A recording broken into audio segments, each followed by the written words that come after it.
Coming up today, comfort and companionship for children in the hospital, born out of the deep love between a mom and her son. Meet the duo behind Shadow Buddies. They know exactly what families need because they've been there. Alex, I hear you in my ear.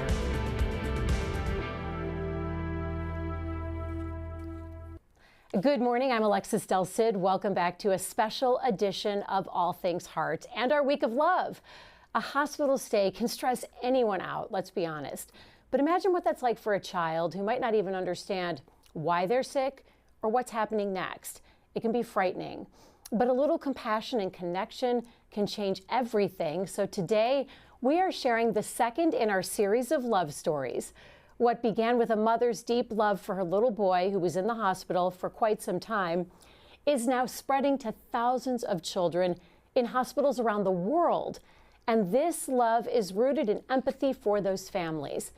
After watching her son endure 50-plus surgeries, Marty Postlewaite knows what it's like to spend nights filled with worry and anxiety in the hospital. Marty joins us in the studio this morning alongside her son, Miles, who's all grown up, looking very handsome. Thank you. They are the co-founders of the Shadow Buddies Foundation. Shadow Buddies is a mission based on their very personal journey as a family. So great to have you both here. We're going to get to Shadow Buddies in just a moment. We're going to go deeper on that. We are also joined by cardiologist Dr. J.D. Surface. Dr. Surface is also the director of the Adult Congenital Heart Disease Clinic here at the University of Kansas Health System. Thank you for being so generous with your time. I know you have patients to treat. We will get you out on time to treat your patients today. So before we begin, let's talk a little bit more about Shadow Buddies. Here's Jill Chadwick to show us the story behind what Marty and Miles have endured.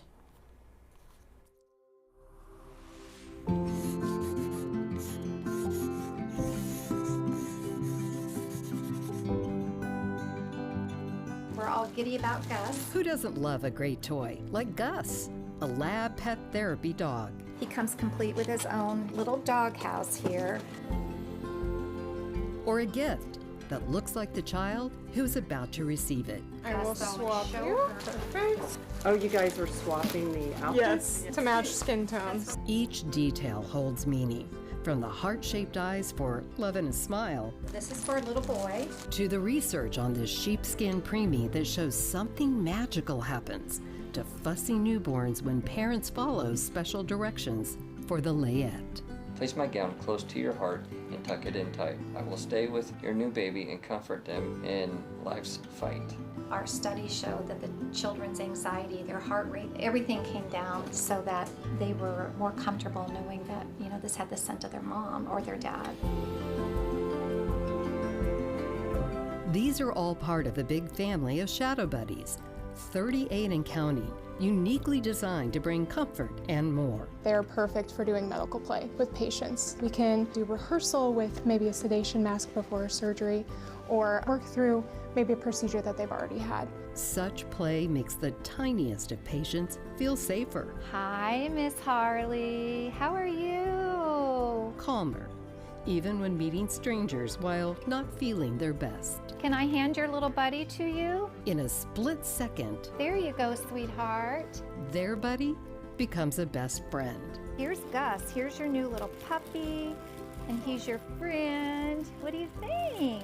More than 2 million Shadow Buddies have gone to people in need in 178 hospitals in all 50 states and 20 countries. And today, to children in the pediatric unit at the University of Kansas Health System. We love helping kids and mom and dads. And it shows. What's even more amazing is all this love started with a simple wish of a 6-year-old boy, Marty's son, born 37 years ago. Miles was born prematurely. Over time, he underwent multiple surgeries and procedures to treat a complicated heart condition. By age 6, feeling much different from his friends, he made a simple wish to his mom. I just wish I had a friend that was like me. That wish hit Marty hard. You hurt, you don't know what to do, you don't know how to take that pain away from your child. Inspired by Miles' wish, And despite her self-proclaimed lack of craftiness, Marty created the first shadow buddy, which didn't physically last very long. Yeah, my dog ate it. Undeterred, Mom made another, just in time for a hospital trip out of state. Trip I took it on was to New York when I had surgery in New York, and it is a comforting tool. Even at 37, I mean, to know that there's a shadow buddy out there that has a condition-specific illness like you do, I mean, it still hits home. Shadow Buddy started out with 4 and quickly expanded. We just kind of grew out of demand and out of the need. Once we took it to New York and they said, oh my gosh, there's so many other teaching tools, but none that are soft and cuddly, none that kids get to take them home once they bond with them. A tiny wish that grew so big, Shadow Buddies found the child in all of us, especially during the pandemic. The first thing we knew that comfort had no age limit. Shadow Buddies expanded to include the courageous crew, policemen, the first responders, the firemen, the nurses, and physicians. Frontline workers spending so much time away from home. These shadow buddies from mom or dad help remind children and loved ones they were not forgotten. Seniors in nursing homes, our oldest recipient was 104. Each shadow buddy fulfills a simple wish Miles made as a boy, and each carries a tiny piece of him, his 6-year-old thumbprint that has become the registered trademark of a true shadow buddy. Mom only needed one, but We did 60 of them. And he was like a little irritated, I think. A little? So I said, okay, 60's perfect to work with. I was a 6-year-old sitting there for like an hour and a half doing thumbprints. Oh, the things they remember. Of all the things you remember about your experience, the thumbprints, that's what sticks, right? Yeah, picking the first one after sitting there for an hour and a half, that was an adventure. Very patient little boy. You have been through so much as a child. My goodness, Marty, and we're also going to ask you this, Miles. Often, though, all the time, these congenital heart defects begin with a mom getting this diagnosis that you didn't expect. Take us back to when Miles was born and you learned there was a problem with his heart. Yes, I think for a lot of moms or families that go through having a premature baby, oftentimes you're separated because obviously he was born at one hospital and then was life flighted over to the University of Columbia, Missouri at the time where we lived. And so not being able to meet him for 7 days was a hard thing for me as well. But you know, I remember walking in and looking at this little baby and I'm thinking, oh my gosh, you know, that can't be mine. And blessed and thank goodness that he was. But you know, he had other anomalies when he was born. He had severe intestinal disorders, and so that was our first clue.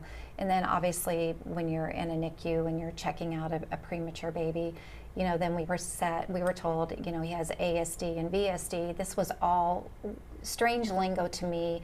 Yeah, what's ASD and VSD? Yeah, and so, but then they came back with the diagnosis of tetralogy of Fallot, which then, you know, you throw yourself into trying to learn as much as you can because then, you know, they're talking about, you know, whether or not to have a closed heart where they would have to go in and because his blood, you know, he was a blue baby is what they called him, a blue tet. Oh, wow. So just lots of things that you have to learn, and it is very scary and very frightening. And you know, he has 2 older sisters, so, you know, it becomes a whole family affair because we just wanted to embrace ourselves and learn more about what we could do to hopefully, you know, have Miles have a great outcome with his life. And what is ASD and VSD? So ASD was atrial septal defect, and then a VSD is ventricular, correct? And so then I think tetralogy, as we learned, then all 4 chambers of your heart are have a defect. So I know a lot of different lingo. I'm not quite the expert. You become one, sort of a quasi-expert, right? And you do. So I was kind of giggling when I talk to people is that I think as new parents that, you know, having 2 healthy daughters and then having a child that has severe congenital birth defects and being a preemie, it was probably good I didn't know a whole lot back then because I would be a lot harder probably to work with now because it is such a frightening situation to go through. And, you know, then you start wondering, what have we done as parents or something that we did or was there family history? And, amazingly, we could not trace anything back to our family with a heart defect. So I guess just out of the blue, Miles had one. I mean, I'm not sure. Just so. the way it shook out somehow. Lucky Miles, right? Yeah. But because of Miles, we have this incredible gift that's now helping millions of children in the hospital, which is so beautiful. That you've turned this into such a mission. And Dr. Surface, you specialize in treating adult patients who were born with congenital heart problems. Tetralogy of Fallot, as we were talking about, as Marty said, tetra means 4. So how rare is tetralogy of Fallot, and how would you explain it to a patient whose child is diagnosed with it? Sure. So to answer the first question, tetralogy of Fallot is rare in the sense that all congenital heart disease is rare. So less than 1 in 100 people are born with a congenital heart defect. Tetralogy, though, is one of the more common complex congenital heart defects. And so it, for example, is one of the most common diagnoses that I see in my clinic.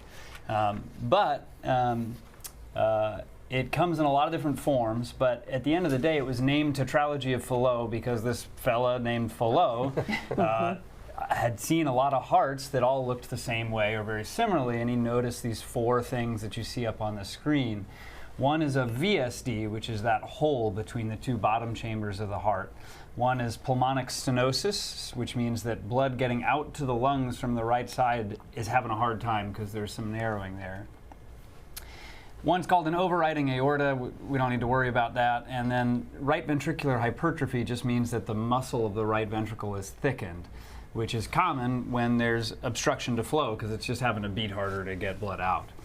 And that's what you start with, but obviously that's not what your heart looks like right now.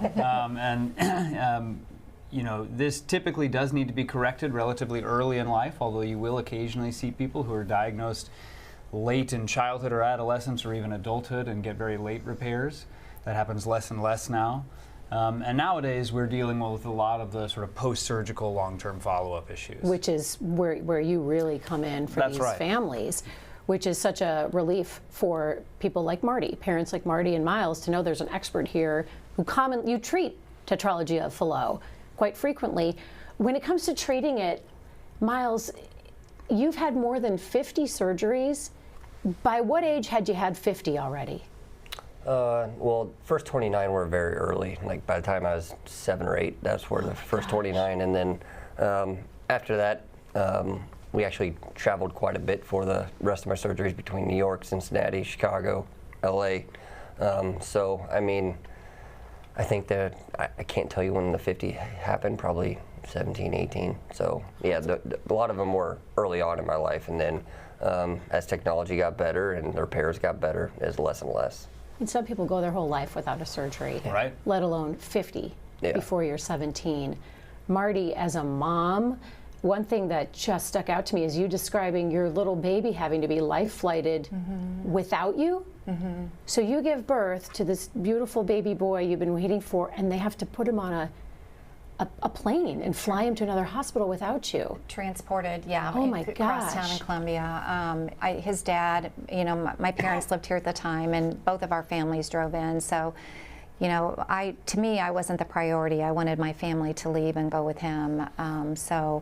Which was, you know, very blessed that he was able to have people there with him. So obviously Emmett doesn't remember, but I think as a parent, and that's what's most comforting, and would get updates from the NICU in Missouri, and you know, many times we didn't know if we were going to wake up and still have him. So you know, you just take it a day at a time. I think that's my best advice, or that I tell people when I visit them, is that, you know, we were told so often in the beginning that, and obviously I appreciate the fact that they were honest, but I think then as a parent you learn to just take it a day at a time, because if you put all that stress on you to worry about what's going to happen a week from now, it sure makes it a long day. So I think to be able to have that, it took a long time to get that wisdom, but I think that's kind of what got us through, and the fact that we did have family. So, Miles, what's your earliest memory of your hospital experience?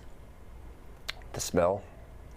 Interesting. Yeah, I mean, I'd never forget the smell. I mean, even to this day, walking in and you walk into an operating room, even when my daughter just had her tonsils taken out, and you walk back there and you just, that smell never goes away. Give you anxiety? Does it give you the heebie-jeebies? It used to very bad. I mean, I mean, handle it now. I mean, but you just, it takes you back. I mean, I remember, I mean, especially at Children's Mercy, I remember what the room looks like when you wait to go be taken back. I remember being wheeled back, and the one reason that the thumbprint is the trademark is because most of the time coming out of surgery, didn't really talk a lot, and so that was my sign to my mom and dad that I was good, was thumbs up to them. So, yeah, I mean, like she was just mentioning family. I remember always having family members there. I was never alone, and that's one thing like about the Shadow Buddies that is great, is because traveling, having surgery, so many kids are there alone. Yeah. So that's why the Shadow Buddy is good for comfort. So, yeah, memories, I mean, of actual surgeries, I mean, with all the anesthesia, I mean, there's a lot of stuff that I don't remember, obviously, but I mean, I just remember how it was like going back to the operating room, getting out, and just having family there. Some of your core memories, though, are hospital. Yeah, and I don't like stays. Jello. I had way too much Jello, so if I smell Jello, I can't be around it. Yep. Yeah, that's fair. Yeah. That's fair. Yep. At what age do you remember understanding that you were on a completely different journey than other children your age? Yeah. Or was there a point when you remember thinking, wait a second, none of my other friends have this? Yep. 6, 7. I mean, I was part of a heart panel, whatever, we used to have a heart camp, and I got asked a question, what is it like not to be like normal? Well, the problem is that was my normal life. I mean, that's all I knew. So, I mean, that's one thing that I hope those kids understand, like, that can be your normal. So, I mean, I think to answer that question, when my kids started, my friends started playing football. I couldn't play football because I couldn't, get hit in the chest. And football's my favorite sport, but I couldn't play football. Running around, I couldn't run as long as the other kids. So, I knew there was something different, but like as far as like all the procedures, that was just my normal. So, I really didn't think about it until probably getting older about it, or when I got older, I thought about it. But in the beginning, that's all I really knew. That's interesting that you say around 6 or 7, because 6 is when you also asked for something to give you comfort, someone that looked like you, or a friend or a buddy, and that's when your mom created Shadow Buddies. What was it like when you got that first Shadow Buddy? Do you remember? Yeah, my dog ate it. That's right. So how do you dog proof those? Because I think that would be impossible. Oh no, I think there's probably a few dogs that have found cute little comfort toys, especially a hunting dog like Cody. Yeah. Oh, Cody ate the dog It or smelled the like buddy. you. It smelled like you. He wanted it. What compelled you then to take this idea, Marty, that was originally just for your little boy, and expand it into something global? So I think for me, if you back up to the very beginning, when he wished for a friend like him, we lived at Children's Mercy for 5 years. We literally lived on 2 South. Between all of his, he's had multiple colostomies and has had pseudo-obstruction, has, all these intestinal things, kidneys. So I actually went to work for Children's Mercy. I went back to school, became a medical transcriber, went back, and I was the full-time operating room scheduler for 6 years until it got too close to my heart. At the time, he was looking at potentially going to Omaha for an intestinal transplant because everything in his little gut was just dying, and every time we resected or removed the part that was not good, it would just continue to happen. So I think what really helped me put a picture to it was, I call it the olden days, is that, now you can take your child back to the operating room and sit with them while they, go to sleep, and a gentle sedation, or they have other means. Back in the olden days, the OR nurse came to the door in the waiting room and peeled those babies out of your arms. Oh, and so parents, then could not go back there. So I watched these children for 5 years go back and forth, and I thought, gosh, had I probably not had that opportunity to see and experience day in and day out, because I would pull him to work with me in a wagon, and then the nurses would come and get him, do his treatments, and I would just go back to 2 South and be there until work the next day. But that really put a picture, to me of how that would comfort him, because you know, so oftentimes, you know, the same thing happened to us. So giving these child a buddy, or to create something that became a friend like them, a companion that they could take back and forth to treatment, just was, I mean, it was just right in front of me, and listening to a 6-year-old little boy was just, you know, out of the mouth of babes, I think is what they say. Sure. So just great that I was able to do that. And like the Peace Show, I know nothing about crafts, I will tell you. I probably was the worst mom in the world. Yeah. We did not do Play-Doh, was not allowed in my house. Don't ask me why. But I just... You had your hands full. I had my hands 3 full. kids. Thank you. I mean, Thank you. let's be a little gentle on yourself. okay, It's okay that you so- didn't have Play-Doh in the house. Yeah. So you know what? It was a beautiful thing that happened, and I remember for 5 years that I always, well, first when I met him, I'd made you know, a pact with myself and with my God that said, Mike, just can I have him for a little bit? I don't want to be selfish. If you find another path that, you know, whatever. But the older he got, the more selfish I became, because obviously as a parent, you want that relationship, and you want your, you know, you don't want anything to happen to your child. So I always told myself, you know, I will, if I ever get to an opportunity that I can give back, because we've walked those shoes, I would do my best to try to help make it better for other parents. And so I think that is obviously our mission and our goal. Is it's not, you have to love charity work to do, because you know, you're always begging and asking people for help. So it doesn't take a weak person to do that, because I'm in it for the love. I'm not in it for anything other than that. Boy, talk about a love story. That is, everything you've said is so beautiful and will resonate with so many parents watching. Dr. Surface, you work closely with Children's Mercy Hospital when it comes to transitioning children with heart defects into adult care, which is your care. Can you speak to how these shadow buddies are used to help explain to the little ones what's about to happen? Because you do a great job of explaining to your adult patients what's happening. It must be pretty powerful for a patient to be able to understand the procedure they're about to undergo and understand what's happening in their body. Yeah, you know, And that's what shadow buddies do. it's, you know, I've only recently learned about shadow buddies, and what an incredible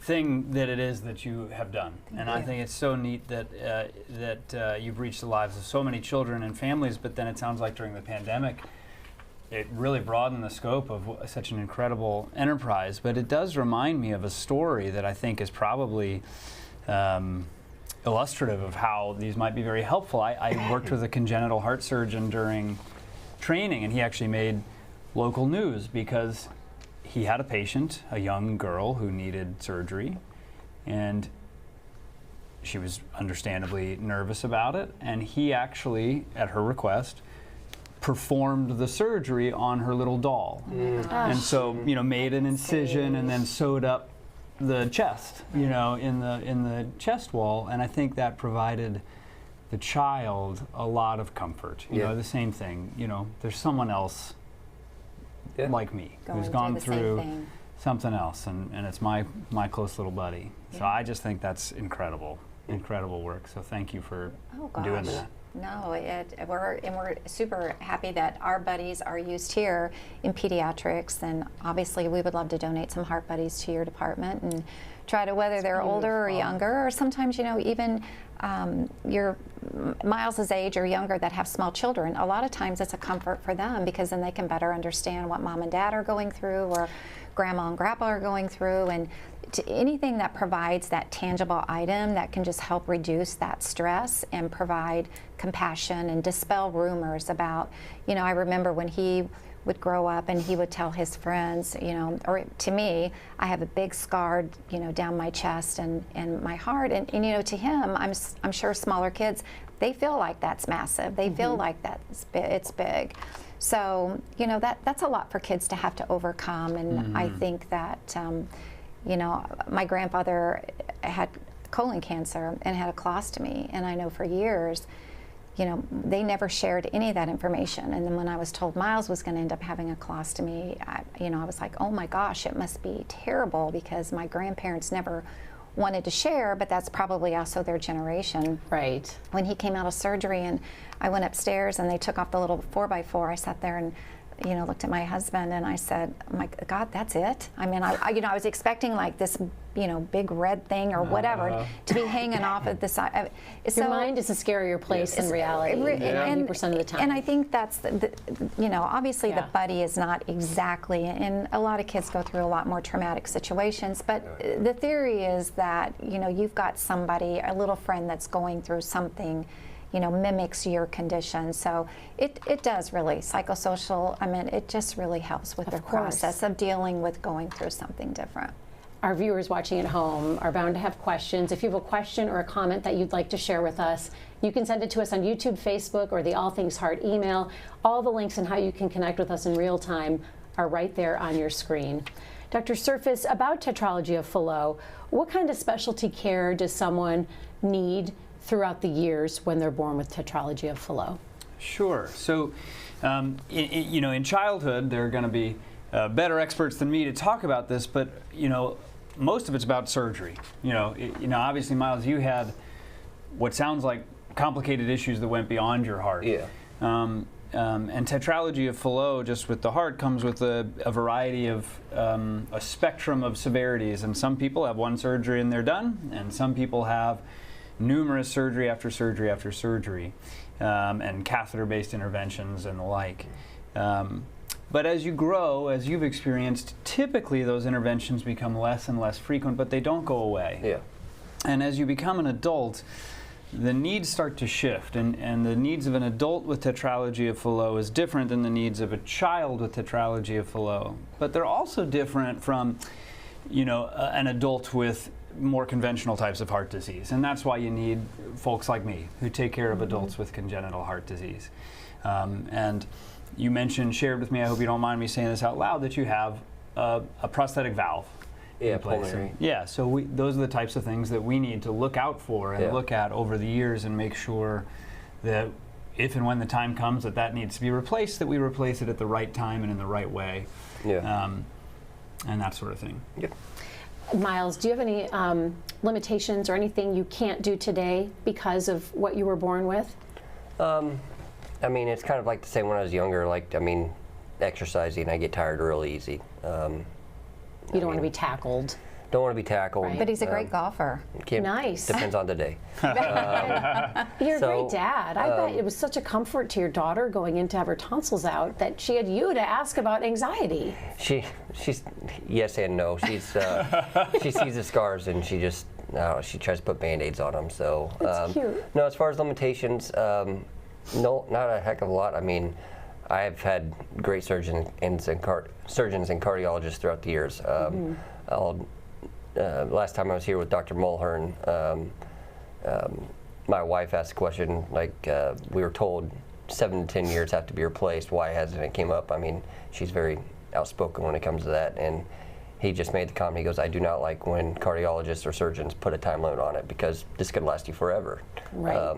And last time I had a checkup, they said it was strong as ever, looked better than a real valve. So I'm actually going to go see Dr. Service here in about 2 weeks. So Beautiful. we'll get a look at it. Yeah, he's a little overdue, I must say, as a mom. A little overdue. That's going to change. You know what? It's all going to change. Right. So. We have Angie Racono standing by with some of the questions and comments coming in from our viewers. Good morning, Angie. Hey, good morning. This is so awesome. What a great concept. Stu wants to know who makes the shadow buddies and how are they made? So we contract out a manufacturing plant in Nepal. So they're all made by women who we gave the trade to sew and to help support their families. But then the clothing, we have 70 volunteers at all times that help us with the shorts and the skirts and the little t-shirts. So a lot of loving hands go into what we do, but the actual buddies are produced in Nepal, and then we with 40 different conditions and 3 different skin tones. It's a little bit of a process, cool. But so yeah, we loving hands make them. I love that. That's great. And then we have another question from Amy. A congenital heart defect is a pre-existing condition. Does that make insurance difficult? Ooh. Yes. Yes, as a mom. So when Miles was first born, back then they had limits on your health policies. So we maxed out 2 policies at $1 million each. Blessed that his dad worked for an amazing company that was very gracious and grateful to help us make sure that Miles had some of the best care. But moving forward now, until he was 26, he was on our policy.